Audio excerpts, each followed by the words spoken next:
Back on Get Up, it is 50 days until the kickoff of the college football season. That does not seem like very long at all. Because of that, Harry Douglas, Heather Dinich, and Paul Finebaum joining me this morning for a game of fill in the blank? Yeah, fill in the blank. Paul, a successful season for Kalen DeBoer at Alabama is what? Making the college football playoff. Everybody in the world knows what happened last year. They missed out with a debacle at the end of the season. He has done an amazing job recruiting. In fact, he's done at a level that is very close to what Nick Saban did at times. But if he doesn't make the playoffs, the pressure will intensify. He won't be fired. He is still in rather good stead because of the recruiting, but he needs to make the CFP. Heather, what's at stake here? What happens if DeBoer and Alabama miss the playoffs again? SEC Commissioner Greg Sankey is going to lose his mind because if they do not make the playoff, it's probably because they're going to be a 3-loss team, which happened last year. And if you remember, Alabama was the committee's highest-ranked 3-loss team. From the SEC, they were excluded because they had to make room for another conference champion. Harry, what do you think? How's Alabama look to you this year? Well, I think it's all going to be predicated off of the quarterback position. And Ty Simpson, he's declared the starter right now currently at the moment. But if they can protect the football and get back to playing Alabama football, then I think Alabama will be okay. But if they have 3 losses, I don't think it's going to happen. All right, Harry, sticking with you here. A successful season for Brian Kelly is blank. Contending for the SEC championship and also making the college football playoffs. Now, what's pretty alarming with Brian Kelly being the head coach for the LSU Tigers is that they have not won a season opener since he became the head coach. And it doesn't look too great this year because they start off with Clemson, and Clemson is going to be one of the better teams in the country. Now, something else I want to point out for the LSU Tigers defensively. Last year in a 2-game span, they gave up 550 yards to Alabama and Texas A&M. Those are teams that run the zone read. They're going to play a lot of those teams this year, so they better get that defense fixed and figure out how to stop a zone read. Paul, what's at stake for Brian Kelly in Baton Rouge this year? Well, he does need to make the playoffs. I was with him a couple of weeks ago, and he is extremely confident. He must not be paying much attention to what Harry Douglas has to be saying because he has shored up that defense tremendously in the portal. He has recruited well. He's got things going, but you're right about the playoffs. And that losing streak in the opener started 3 years earlier with Ed Ogeron. But I don't think that's the critical game. I'll leave it to Heather, but because of the opening game, they have a little wiggle room with a 3rd loss. Heather?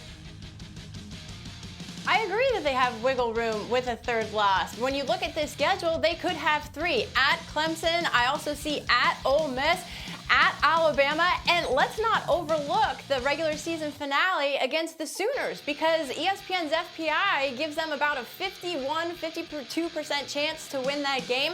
So again, if they don't get into the college football playoff with 3 losses, did I mention SEC Commissioner Greg Sankey might lose his mind because the SEC owns about 14 of the top 15 toughest schedules in the country. All right, Heather, we have one more fill in the blank. A successful season for Sharon Moore at Michigan is... How about no more public relations nightmares and at least 3 wins or better? I mean, look, here's the reality when we're talking about Michigan football. They should be better. They have not completely fallen off a cliff, but at the same time, we've got to stop talking about sign stealing, FBI into computer investigations. We've got to start talking about football and a much more talented quarterback room. And of course, can they beat Ohio State again? Well, they have certainly been doing that a fair bit lately, and Ohio State wide receiver Jeremiah Smith, not real happy about it. Listen to what he had to say in a recent New York Times article. Quote, "I just hate them. Just something about them. For the next 2 years, I promise you I will not lose to them. I can't lose to them in the next 2 years." So Ohio State is a defending national champion. Like, it shouldn't be a big deal that they lose a regular season game to Michigan, right? But we know that it is, and it's 4 straight times. So, Paul, what's your reaction when you hear Jeremiah Smith say that? I'm glad to see somebody on the Ohio State lineup maybe do something more than just mouthing words, because Jeremiah sounds serious. Ryan Day has promised after every loss not to lose again, and he continues to lose again. But you said it a minute ago. They are the defending national champions. So even clowns like me on the 4th of July are not going to call for a firing of a coach because he loses one game. But that is a game he has to deal with at some point. But that national championship game will pay a lot of bills, probably. Yes, including another loss to Michigan. But all right, fine. Again, this is this bizarre world of college football rivalries where it's a bigger deal to beat Michigan than to win the national championship. So Heather, how much pressure how badly does Ryan Day need to beat Michigan this year? Ryan Day needs to beat Michigan as badly as my Steelers need to win a playoff game. Let's go, people. At some point, you've got to get the job done because that's what you're getting paid to do as a head coach. Am I right? I don't know. I thought you were getting paid to win a national championship, which he did. So I'm a little confused. Harry, what do you think about Ohio State this year? You picking them to win the Big Ten, or are you picking the field? No, I'm going with the field, and to be specific, I'm going with the Penn State Nittany Lions. Number one, they have one of the better quarterbacks in the country. They have the best tandem running backs in the country. They also stole Ohio State's defensive coordinator, Jim Knowles. The offensive coordinator, Andy Kotelnicki, did a great job of letting Drew Aller be free last season. And then they also have another ferocious pass rusher by the name of Dennis Sutton, who had 4.5 sacks in 3 college football playoff games last year. So I'm going with Penn State. Heather, you mentioned Penn State earlier this week as a team you really like. I'm so glad that Harry's reading ESPN.com and copying off my paper in class because he sure sounds smart this morning. I agree with him 100%. And for all the reasons that he mentioned. And you know what, guys? I had a chance to go to State College this spring and sit down with Jim Knowles and talk to him about some of the things that they've been doing in terms of showing Penn State staff some things about Ohio State, which is really cool. Is it a secret weapon? We'll find out when they actually play. Knowledge for Drew Aller, because he's able to tell Drew what he's seen as a defensive coordinator scouting him. Paul, what do you think about Penn State, Ohio State, Big Ten? Who do you like out there? Yeah, I don't like Ohio State because I think Ohio State is going to lose in the opener against Texas, and they are going to struggle to make the playoffs, let alone win it all. All right, well, we'll see about that. Listen, that's a fairly hot take, but we're going to hop on the hot take time machine and take it all the way back to Tuesday for when Paul was really humming with a particularly hot take that got a fair bit of attention. I think there's a reasonably good chance that Arch Manning will be sitting on the front row in New York at the Heisman ceremony.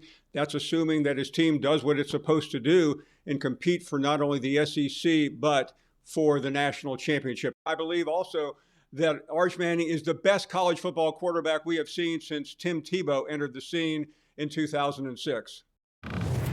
Harry, you weren't here for that the other day. It seems like maybe you have some thoughts. Yeah, I know Paul is best friends with Chris Mad Dog Russo, so I'm going to steal a page out of his book. Take it easy. Take it easy, Paul. Now, I will say this about Arch Manning. I do like his game, and one of his advantages is that he has the ability, or had the ability, to sit behind Quinn Ewers and learn and didn't get thrusted into everything.